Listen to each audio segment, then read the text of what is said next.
President Spar, for your words and for introducing an event of monumental relevance. My name is Shezza, and it is with privilege but also a heavy heart that I welcome you here today on behalf of Columbia Students for Justice in Palestine. I say heavy heart because discussing such brutal injustice is never joyous, but privilege because I am proud to have been part of creating a platform for rigorous academic conversation assessing that very injustice. This past summer, the Gaza Strip, a territory 360 square kilometers wide, home to 1.8 million Palestinians, fell prey to Israel's military attack titled Operation Protective Edge. For 53 days, the strongest military power in the Middle East and one of the strongest in the world, with the economic, military, and diplomatic backing of the United States, led a brutal attack on the Gaza Strip. 2,152 were killed, 404 of which were children. 10,193 were injured. 18,000 homes were destroyed. 108,000 became homeless. And today, 58,141 people remain displaced. On August 9th, while raids continued in full force in Gaza, a different but similar war was waged on the Black community in America. A white officer of the St. Louis County Police Department named Darren Wilson shot and killed an unarmed African-American teenager named Michael Brown, leaving his body uncovered in the streets of Ferguson, Missouri for 4 hours. Mike Brown's murder would become the tipping point for millions of Black Americans, angered by the state of violence on Black and brown bodies, reporting a national average of one unarmed Black person being killed every 28 hours by state violence. Riots ensued the killing of Brown, in which an outraged crowd was met by militarized police officers, tear gas, smoke bombs, flash grenades, and rubber bullets. A week ago, a St. Louis County grand jury brought no criminal charges against Darren Wilson, the police officer who shot Michael Brown.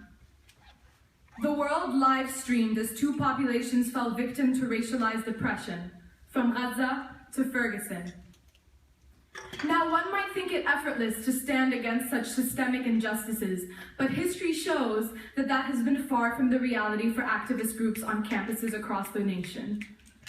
Since its initiation, Columbia Students for Justice in Palestine, for one, has had to consistently and constantly combat a cultivated culture of intimidation and relentless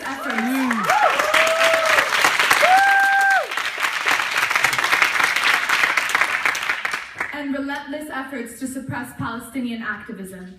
In March 2014, SJP suffered one of its greatest injustices to date when we hung an administration-approved banner from Barnard Hall. It read, "Stand for Justice, Stand for Palestine," and included the logo of our group, a silhouette of pre-1948 Palestine. By the next morning, the influx of complaints from pro-Israeli students and networks stating discomfort with the content and presentation of the banner had successfully resulted in Barnard administration's removal of the banner from a site that had until that moment been a historical landmark for student-made banners. This marked more than a violation of freedom of speech. It marked a violation of our campus's loyalty to its own voices.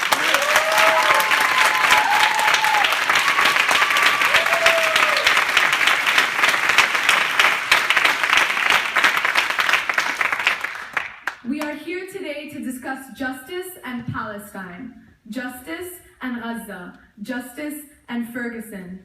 In September, President Spar wrote a piece for the Huffington Post in which she stated, "If we neglect the university's fundamental mission as a forum for ideas, then we have truly lost our way."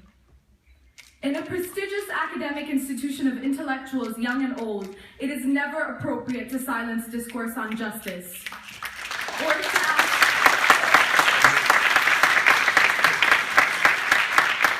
to ask any such discourse to wait its turn while others establish political hegemony.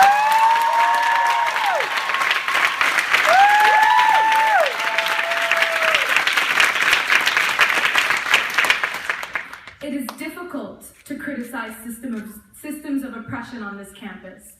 It is difficult to criticize state violence, and it is difficult to criticize Israel. However, it is our academics and institution's duty to not only allow, but encourage such ideas to exist and be heard loudly and boldly. And that is why I would like to personally thank President Spar for contributing to the creation of a platform in which just that can be done this evening, with intellect, rigor, and integrity. Thank you.